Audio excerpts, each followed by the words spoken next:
Hello guys, welcome to prep and simple peace. Interest वाले video series में आइए आज कुछ और क्वेश्चंस देखते हैं। अब तक हम लोगों ने 27 क्वेश्चंस कर लिया है इस टॉपिक से रिलेटेड। आज हम लोग कुछ और क्वेश्चंस देखेंगे, तो चलिए देखते हैं क्वेश्चन नंबर 28 क्या बोलता है। क्वेश्चन नंबर 28 बोलता है with the given rate of simple interest, मतलब सिंपल इंटरेस्ट का कोई भी रेट दिया हुआ है ऐसे, the ratio of principal and amount, ठीक है, प्रिंसिपल मतलब मूलधन और अमाउंट मतलब मिश्र धन, ठीक है, for a certain period is 4:5, ठीक है, यानी प्रिंसिपल और अमाउंट का रेशियो बता रहा है किसी भी पीरियड में। सर्टेन पीरियड मतलब कितने साल है वो बता नहीं रहा है, बस बता रहा है कि 4:5 उसका रेशियो हो जाता है। तो after 3 years with the same rate of interest, 3 साल के बाद, अब क्या पूछ रहा है वो कि 3 साल के बाद सेम रेट ऑफ इंटरेस्ट के साथ the ratio of principal and amount becomes 5:7। क्या हो जाता है इसके बाद? 5:7 हो जाता है, ठीक है, 3 साल के बाद। तो पूछ क्या रहा है, what is the rate of interest.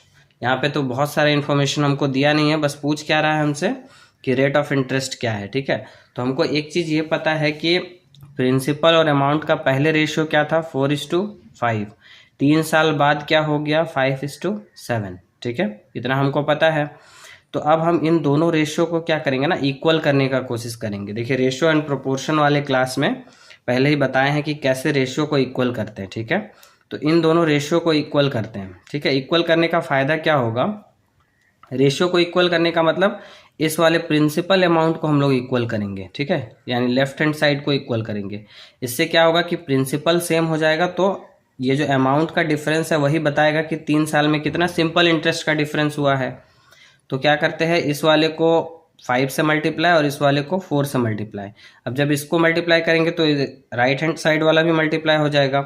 तो ऊपर भी सिमिलर सिचुएशन है, तो 5×4=20, 5×5=25, 5×4=20 और 5×7=28। अब देखिए लेफ्ट हैंड साइड इक्वल हो गया, यानी प्रिंसिपल का रेशियो क्या हो गया, इक्वल हो गया दोनों ही केस में। तो अमाउंट का डिफरेंस कितना का आ रहा है, 3 का डिफरेंस आ रहा है अमाउंट में। कितने साल में, 3 साल में, ठीक है। तो 3 साल में 3 का डिफरेंस आया, 3 years में 3 का डिफरेंस, तो 1 साल में 1 का डिफरेंस आया, 1 साल में 1 का डिफरेंस। अब यहाँ पे देखिए अमाउंट में क्या चीज़ ऐड होता है, प्रिंसिपल के साथ यदि सिंपल इंटरेस्ट जोड़ देते हैं तब अमाउंट बन जाता है। यानी ये जो डिफरेंस है वो किसके कारण हो रहा होगा, इंटरेस्ट के कारण, जो 3 साल में मिला है वही वाला इंटरेस्ट के कारण। तो अब 1 साल में 1 इंटरेस्ट मिलता है, हमको इतना ही पता चल गया ना, 1 साल में 1 इंटरेस्ट मिलता है। तो अब रेट हमको निकालना है, तो परसेंटेज रेट क्या होगा, रेट हमेशा किससे निकाला जाता है, प्रिंसिपल अमाउंट के बेसिस पे। तो 1/20 में से 1 मिल रहा है 1 साल में इंटरेस्ट, तो 1/20 इंटू 100।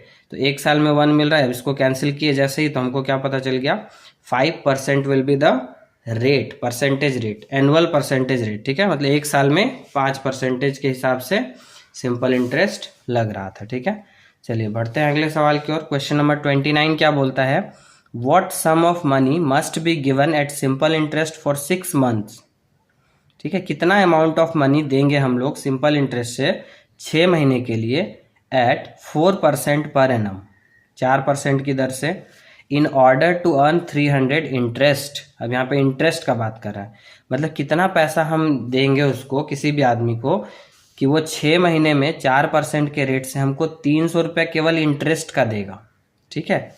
तो सिंपल सा लॉजिक हमको पता है क्या, R×T परसेंटेज ऑफ P, हमको प्रिंसिपल ही पूछा है ना इस अमाउंट में कि कितना पैसा देंगे, तो R×T परसेंटेज ऑफ P क्या हो जाता है, सिंपल इंटरेस्ट हो जाता है। तो P हमको निकालना है, तो P को इस साइड कर लिए, R हमको पता है, रेट क्या है 4%, और कितने महीने के लिए, 6 महीने के लिए। तो मंथ में तो हम लोग नहीं लिखते ना, यहाँ पे टाइम किस में लिखते हैं, ईयर में लिखते हैं। तो मंथ को ईयर में चेंज करने के लिए क्या करेंगे, 12 से डिवाइड कर देंगे। तो R×T डिवाइडेड बाय 100, ये परसेंटेज का 100 आ गया। और 12 से क्यों डिवाइड किए हैं, क्योंकि मंथ को ईयर में कन्वर्ट कर रहे हैं, ठीक है। इज इक्वल टू कितना, सिंपल इंटरेस्ट हमको चाहिए 300 का। तो अब यहाँ से कैंसिल कर देंगे हम लोग, डायरेक्ट भी कैंसिल कर सकते हैं। देखिए 6 से 300 को कैंसिल कर सकते हैं, ऊपर ऊपर वाला अमाउंट है ना, तो 6 से 5×30, 0, 550 हो गया। फिर यहाँ से 4×3=12, ठीक है। तो यहाँ से 300 इंटू 50 कर दिए, तो 15,000 इज द आंसर, यानी 15,000 अमाउंट देना पड़ेगा, तभी 6 महीने में 4% के रेट से 300 रुपये का इंटरेस्ट मिलेगा, ठीक है। चलिए बढ़ते हैं अगले सवाल की ओर। क्वेश्चन नंबर 30 पहले देखते हैं, फिर 31 देखेंगे।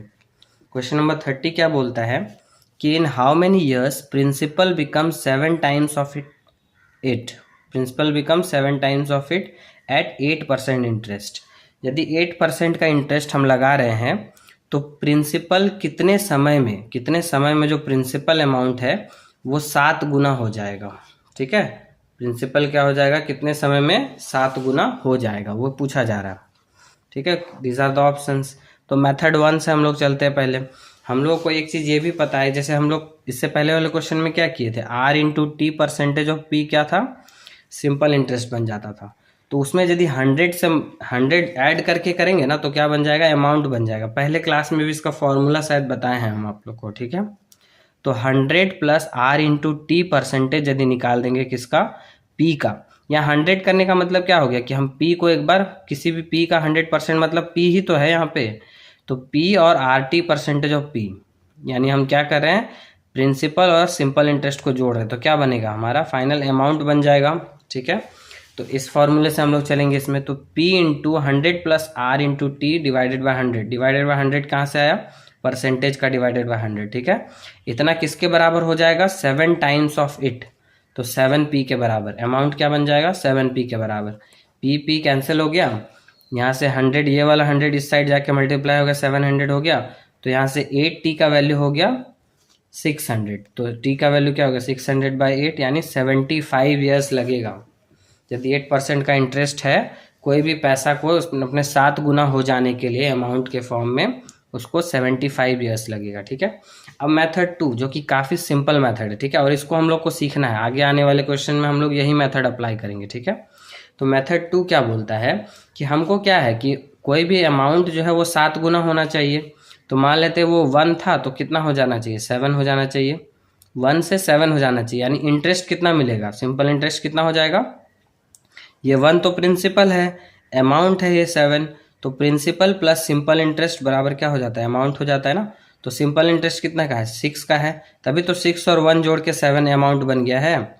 तो सिंपल इंटरेस्ट हमको पता चल गया 6, हमको प्रिंसिपल पता चल गया, तो सिंपल इंटरेस्ट बराबर P into R into T divided by 100, ये बेसिक फार्मूला। ठीक है, तो 6 सिंपल इंटरेस्ट के जगह पे, P के जगह पे 1, रेट हमको 8% दिया हुआ है, टाइम T रखते हैं क्योंकि टाइम निकालना है, डिवाइडेड बाय 100 कर दिए। तो यहाँ से कैंसिल किए, 2 3 जा 6, 2 4 जा 8, 4 25 जा 100, तो T क्या हो गया यहाँ से 75 ईयर्स, यहाँ से भी आ गया आंसर। इसमें कैलकुलेशन काफ़ी कम हो गया हमारा। ठीक है, तो ये मेथड हम लोग आगे भी फॉलो करेंगे। देखते हैं क्वेश्चन नंबर 31 क्या बोलता है, in how much time sum of money becomes 5 times at simple 16% simple interest. ठीक है, यानी 16% यदि सिंपल इंटरेस्ट होगा तो कितने समय में, वहाँ पे फिर सेम टाइप का क्वेश्चन है। ठीक है, कितने समय में कोई भी पैसा जो है अपना 5 गुना बन जाएगा, 5 टाइम्स बन जाएगा। तो 1 से क्या बनना है, 5 बनना है, 5 गुना बन जाना है। तो इंटरेस्ट कितने का हो गया, 4 का हो गया, तभी 4 और 1 जोड़ के अमाउंट 5 बनेगा। ठीक है, तो अब बस simple interest P into R into T divided by 100 is equal to simple interest, P हो गया 1, क्योंकि 1 से 5 बन रहा है, तो P1 हो गया। R क्या है, रेट हमको दिया हुआ है 16%, तो 16, T नहीं पता है, T ऐसे रख दिए, डिवाइडेड बाय 100 क्या बन जाना चाहिए, 4। तो यहाँ से यदि हम कैंसिल करते हैं तो फिर हमको क्या मिल जाता है, समय कितना लगेगा, 25 साल लगेगा, 25 ईयर्स। ठीक है, तो आज के वीडियो में इतना ही, बाकी फिर मिलते हैं अगले कुछ और प्रैक्टिस क्वेश्चंस के साथ।